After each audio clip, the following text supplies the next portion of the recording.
Welcome to topic 5. In this topic, we'll talk about the important concept of sorting, and we'll cover a few elementary sorting algorithms. So this slide summarizes the concept that we'll cover in this topic. Algorithmically, we will be looking at the running time analysis. So we're going to look at the code and understand the running time as a function of the input size. This will enable us to understand how efficient an algorithm is. This is a fundamental to computing. And sorting is also a very important concept. So organize a sequence of items in a given order. So it turns out that sorting is extremely useful both for solving real-world problems and also for enabling solving more complicated problems, more efficiently solving some of other problems. We're going to cover elementary sorting algorithm, bubble sort, insertion sort, and selection sort, and also counting sort. So bubble sort, insertion sort, and selection sort, they all have a time complexity of n squared. So this concept will explain this this notation and this concept in the topic. But there are more efficient sorting algorithms, and those will be covered in topic 7. And in terms of the so also we will show that once we sort representation of, for example, sets, then we can perform efficient computation of set operations such as intersection. And the example will cover intersection, and one homework problem asks you to do set difference. And the technique we use to perform the set is known as the two-pointer technique, which is also very broadly applicable.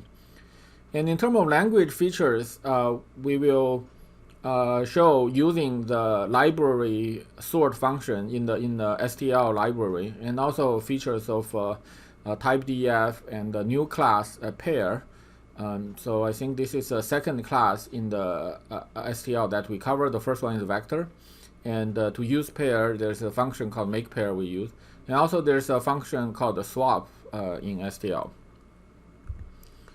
So we have 4 example problems. Contact tracing 1, which is set intersection, and then computing median. And the third example problem is not entered in HackerRank, so it's unlit code, and you can submit your solution there if you want to. And the last problem is from USICO, but it's also we enter that into HackerRank. You can submit solution there. And there are 6 homework problems. So the first 3 are a little bit more routine. So if you understand the basic concept, you should be able to do that. The last 3 problems require a little bit more in-depth analysis of how these these 3 basic sorting algorithms work. So I mark them as blue because their grading is different from our traditional grading scheme, where you have to get all test case, pass all test case in order to receive any credit. So for these 3 problems, you can there are inefficient algorithms to solve them, which basically implement the 3 sorting algorithm and keeping information as you sort. Then you can solve this problem, but that will not be efficient enough because those are quadratic algorithms. And to pass all test cases, you need linear or just n log n algorithms. So I designed these problems. They all have 16 test cases and also 16 points. So for every test case you pass, you will receive 1 point. So if you implement the inefficient algorithm, then you will get 8 or 9 points out of 16 for each of the problem. So if you want to get full credit, then you need to analyze how the sorting algorithm works, and then coming up with a more efficient way to compute the information this problem asks you to compute. So of course, the goal of this problem is to get you to think about how those sorting algorithms work. Okay, so let's start with the first problem called contact tracing. So let's just go over the problem description from the HackerRank, and then the 3 different solution code I provided and the associated comment. So I will not make extra slides because all the information I want to say are already in the solution code comments. So this is the contact tracing problem. So so we are in the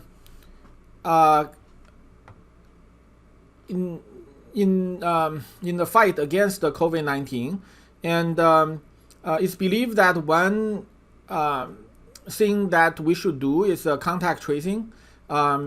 So classically, well, standardly the contact tracing is done by humans. So if one person is confirmed tested positive, and then contact tracer will contact the person, ask whom this person have contact with, and then those person will be informed that they may have contact with someone who have confirmed, so they should be careful. I guess if you have symptoms, they should try to get tested. They should try to stay from self-isolation to the extent possible. So that is a manual effort, and it's it's labor intensive. So researchers and computer scientists and mathematicians have been proposing idea of using mobile phones to do contact tracing. So some of these solutions are a little bit more privacy intrusive. For example, they can use the GPS data. They can have all the phones collecting all the GPS data where a phone has been, and then use that information to do the to identify whether contact have occurred. So a more privacy-friendly way that has been proposed by researchers and uses the Bluetooth-based contact detection or adjacency detection. And in fact, Google and Apple have added this functionality for enabling doing this to Android and iOS. So a simplified version of the idea is this. So every phone will broadcast a random generated ID or token using Bluetooth. And at the same time, every phone will listen to the broadcasting from other phones.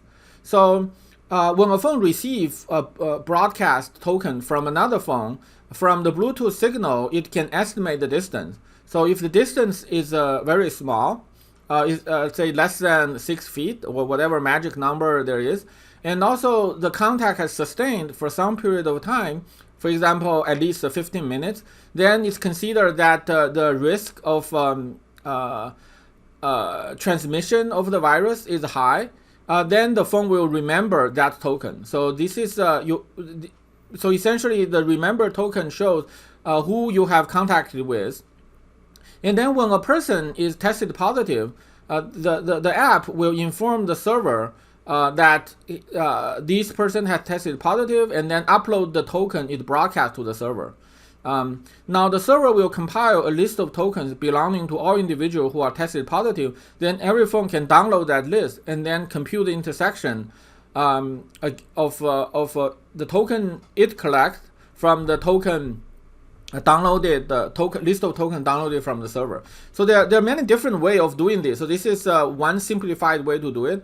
In fact, the actual proposal use a cryptographic approach, and also the token are changed rapidly, periodically. So like every 15 minutes or an hour or a day, depending on different design, the token will change. So it's making it more difficult to track which token belong to which phone from this data. But of course, yeah, for our purpose, the problem just boils down to computing set intersection.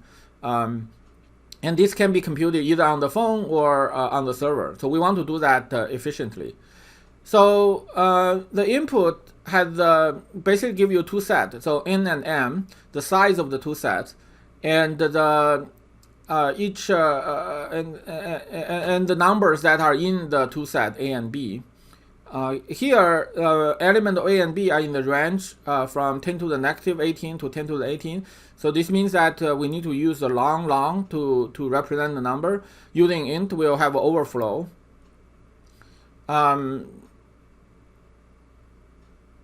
Yeah, so yeah, these are the constraints. So for example, if we have this input, the first set had this 5 number, the second set have this 5 number, then the common element is -1. So the output should be 1. So we are asked to output the size of the intersection. So the number of elements that appear in both sets. So this just to the sample test 1, just to make sure you are using long. If you use int, you will get the wrong answer. Okay, so now how do we solve this problem? Let's look at the solution code. So this should be under the C code. Okay, so there are 3 different solution code provided under C, C#, and the C++14. They are basically all C++ code. So I just use a different language tab to sort of store this code. So let's look at this code on my own editor. So I think it looks slightly better. So this is the first solution. It's very simple.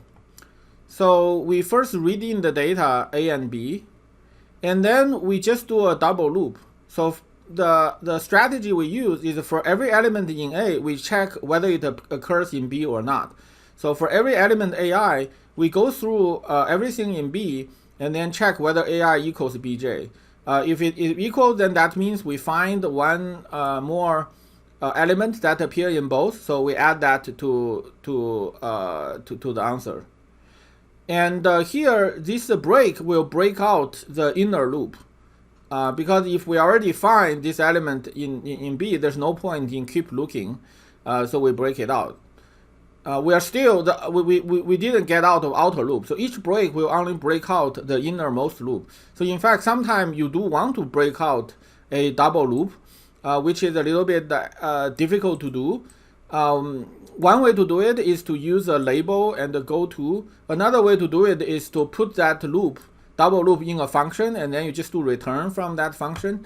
But that's actually a useful feature that is often felt a little bit lacking in languages. So you can do it, but it sort of just doesn't feel very natural. So this is also the case in Java. So if you want to break out of 2 loops, you have to, well, one way to do it is to use a labeled loop. So you can tell the language which loop you're breaking out. Alternatively, you will need to introduce another variable. Another variable that you set it, and then after you break out the inner loop, you'll check that variable. If that variable is set to a value, then you break out the outer loop. So it's just a little bit convoluted. Okay, so that's a digression. So now, how long would it take for this algorithm to run? So in fact, actually, before we do that, let's actually submit this code and see what we get. So so this is the, so let's submit it to C++. So let's first run it. Okay, so it's all correct. And submit it.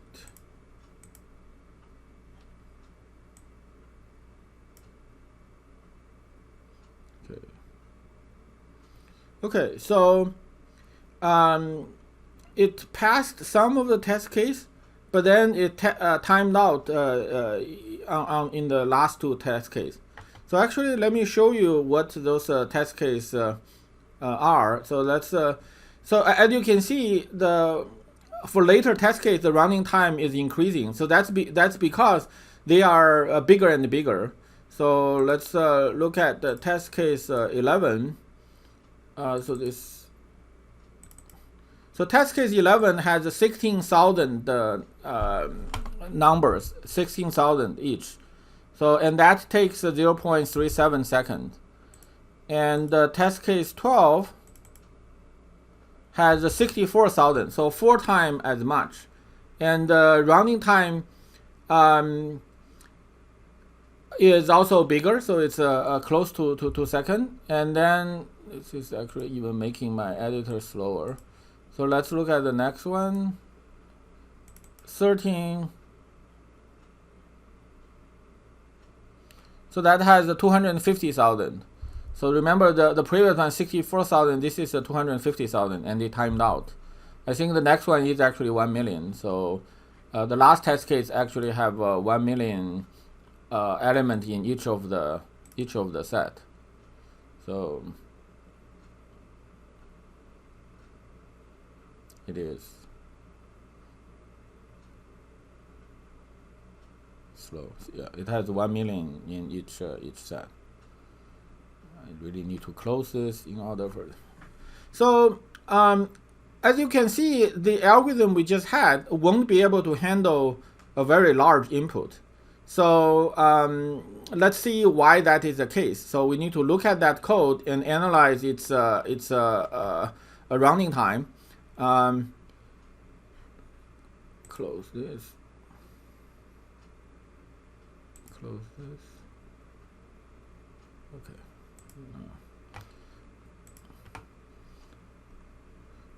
So let's consider how long it takes for this program to run. So all of these are time. So running for n time for n. This loop, the first loop executes for n time. Second one is m time. So the part that executes the most is in this double loop. So let's focus on this double loop.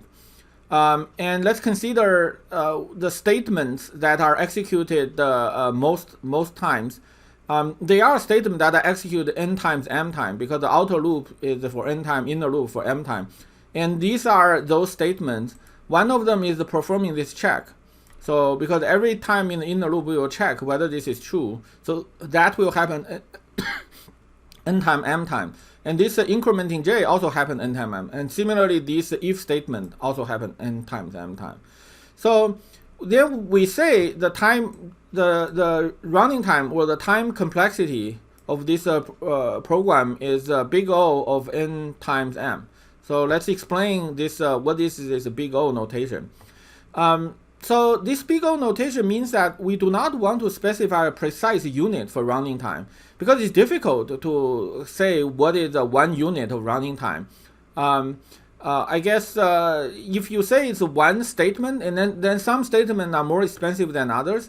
If you say it's 1, say, microsecond, but then that will depend on how fast the machine you have running this program. And so it's, yeah, and also sometimes the complex if you use actual running time, it also depends on the cache factor, whether your data is loaded into cache, which will make them faster to access. So they just modern CPU are very complex. So estimating its running time is very hard. So we want to abstract away this unnecessary detail and just look at this algorithm and get the essence of what is the complexity. So we do that by using this big O notation, which technically it means that whatever unit you use, there will exist a constant value c where the running time is upper bounded by c times n times m when we do this. And also this O means upper bound, so it means sort of in the worst case, then the running time is at most that. So it's like a less than or equal. And so we want to simplify this complexity notation just to use the size of input.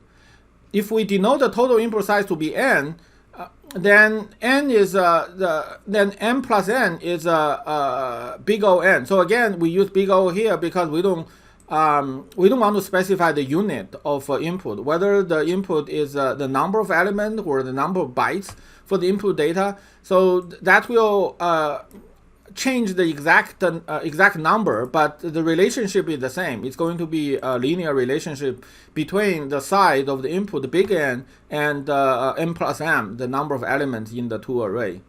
So when either n or m is very small, then n times m is actually linear in n. So if n is 1, then m is n minus 1, bigger than m minus 1, then the whole thing is just a big O n. However, in the worst case, that will be when n equals m, then n times m is on the same order as n squared. So these algorithm, we say it's a big O n squared, where n denote the input size. So then such an algorithm is known as a quadratic algorithm. And because it's quadratic, it's not efficient enough to handle very large input. So as we can see, every time the input size, so from test case 11, we're increasing input size by 4. So the running time should increase by a factor of 16, but not quite. That's because the reading part, this reading part is also quite expensive. So, and this part is only scale linearly. So if the input size increased by 4, this part of time only increased by a factor of 4. So this part will increase by a factor of 16, by a factor of 4 squared. So that's why we see this time difference that's from 0.37 to 1.96. It's I guess 5 to 6 times. So it's not quite 16. It's more than 4. So that's the reason. And this will not be efficient enough. Okay, so what can we do? This approach is not efficient enough. So let's look at another solution, which is given under. I think this one is under C#. Yeah, solution 2.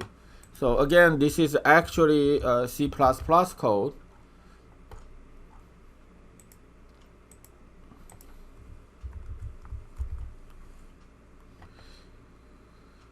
So actually, as it is, this code is still not efficient enough. But let's first submit. But we're going toward the right direction. So by changing one part of it, we can make it efficient enough. So in fact, this one turns out to be even less efficient than the previous one. Let's look at this code by a slight constant factor. So the previous one just passed, and this one takes too long. So the time limit for the default time limit for HackerRun is 2 seconds for C++ code. So they give slightly more than 2 seconds to allow each test, each code to run. So let's look at this intersection 2. So here we use a different approach. We first sort these two sets. So given A and B, the two sets we want to compute intersection, we first sort them. And so let's look at the sorting a little bit later. So let's first look at after we sort them, what do we do? So sort them, all these numbers will be arranged from small to large. So then what we can do is we can scan through these two arrays sort of synchronously, checking which one appear in both.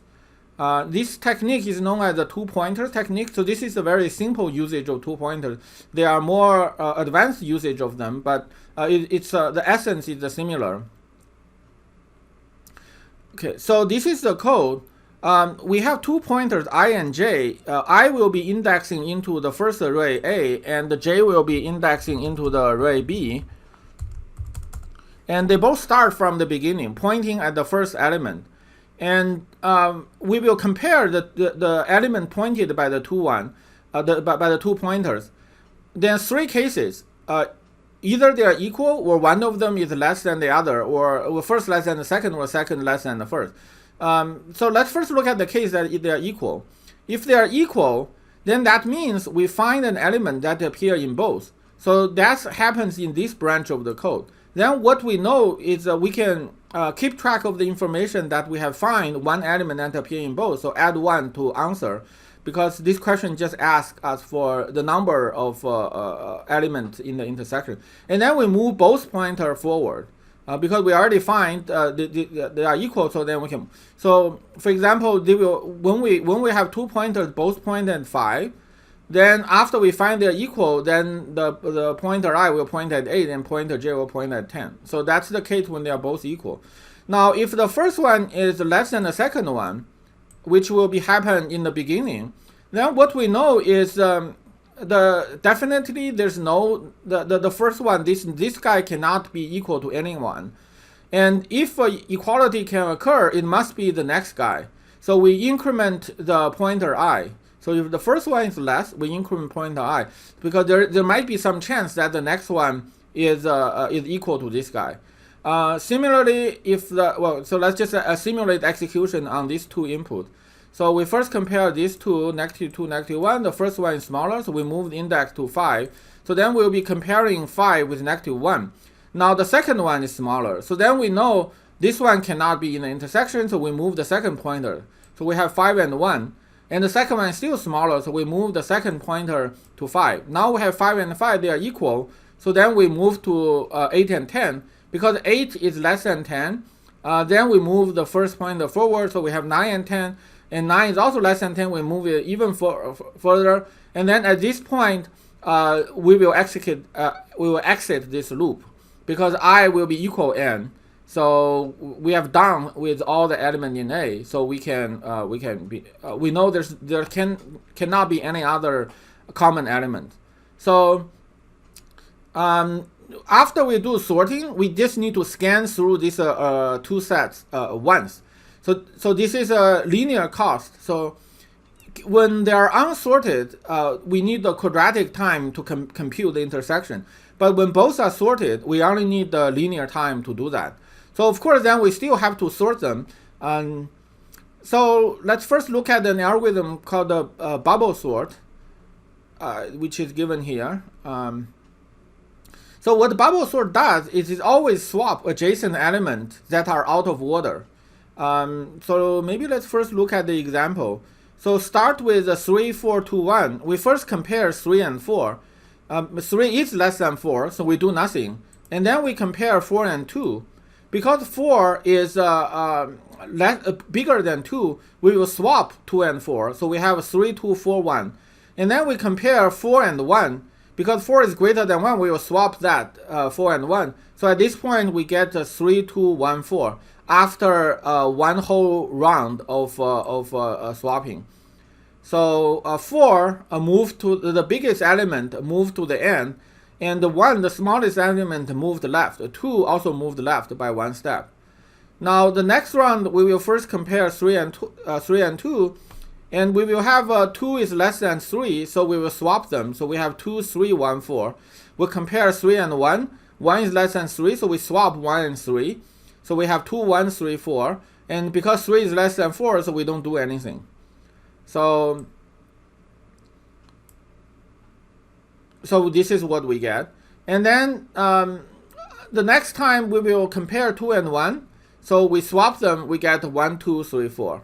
And when we scan through this array, everything is in order, so we don't need to swap anything anymore. So this is known as the bubble sort algorithm. I guess because the elements sort of move each time they swap adjacent element, it's like things bubbling towards the end. So the way we implement this bubble sort algorithm is, well, there are different ways to do it. This is one common way to do it, is we use a variable to record whether the array is sorted. So whether we need to swap. If after scanning through the whole array, no swap needs to occur, then it's already sorted, then we are done.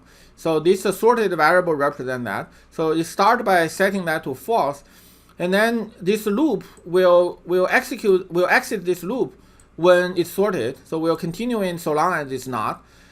Within the loop, we're going to scan through the whole array and making swaps as needed. So we start by setting sorted to be true, because anytime we swap something, we will set it to be false. If we don't swap anything, then this true will be maintained to the end, and then we will be done. So we will go from 0 to less than n minus 1, because we are comparing each element with its a bigger one. So if AI is bigger than AI plus 1, we know it's not sorted, so we need to swap. And additional swapping may be needed. So for example, here, when we swap 2 and 4, then we know that this may not be totally sorted, because these two could be smaller than the previous one. So we need another pass. And this swap function is also part of STL. What it does is actually swapping these two values. So the AI and AI plus 1's content are swapped. So this function is defined using callback reference. If you don't understand the callback reference, the difference of callback reference and callback value, I encourage you to go back and watch the last video of topic 3. So essentially, when we do callback value, then what happens is when we call the swap function, a copy of AI and a copy of AI plus 1 are created, and then they are passed to that function. So then whatever you do there doesn't really affect A at all. So in order for it to affect, we have to use callback reference. Then the compiler will know, they will basically keep the address of these two variables, and then perform, when you make changes, they actually do change those values. So the content of A will be changed when we call this swap. Okay. So yeah, this behavior actually doesn't, in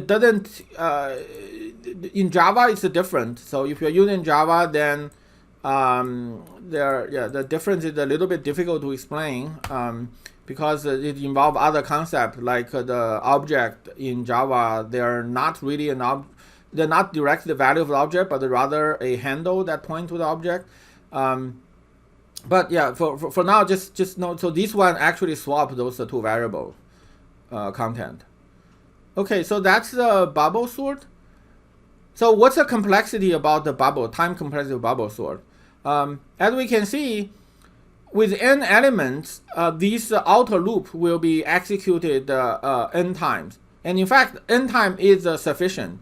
I guess I'm not offering a precise proof here, but the most it takes the most movement can well, okay, I guess I can actually prove it. So the proof is, the first time this loop occurs, the biggest element will be at the end, because wherever the biggest element is, after the first pass, it will be at the very end. And the second, after the second time, the second biggest will at the second to last. So it takes at most n minus 1 pass for everything to be in order, and then you need the nth time to check it is in order.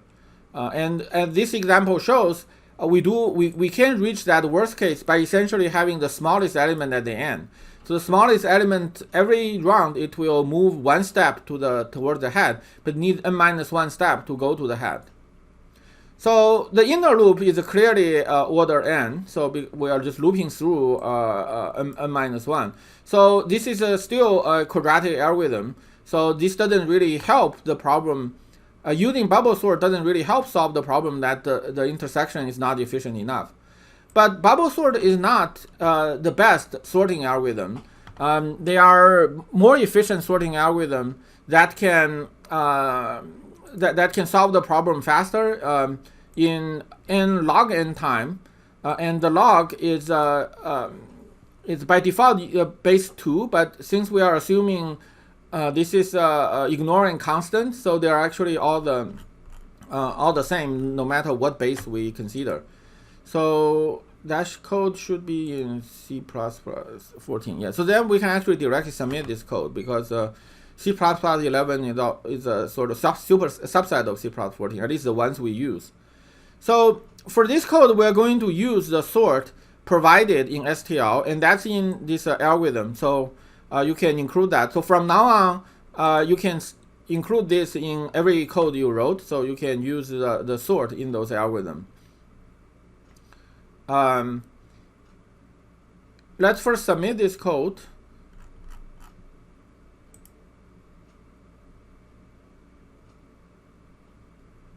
Okay, the last one takes some time. 1 million takes some. Whoa, it's actually close. 2 seconds. Yeah. And then we can see we are increasing by roughly a factor of 4. The input side increasing by a factor of 4. So I think at this point the complexity dominated by the sorting. Or no, not necessarily. Yeah, not necessarily. So it's both the reading input part and the sorting part, they will increase by roughly a factor of 4.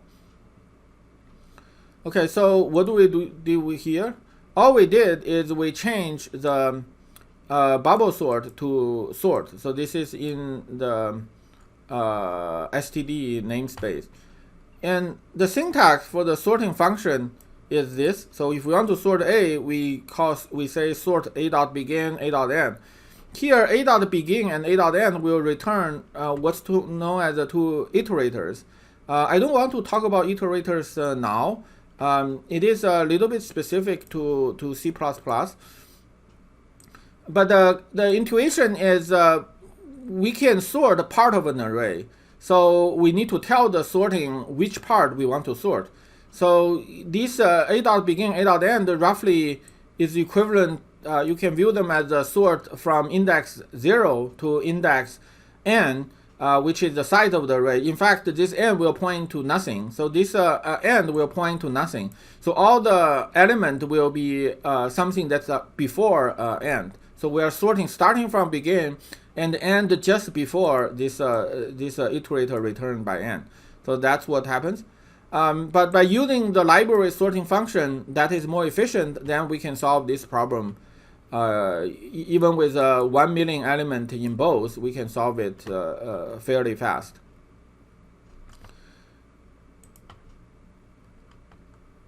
Okay.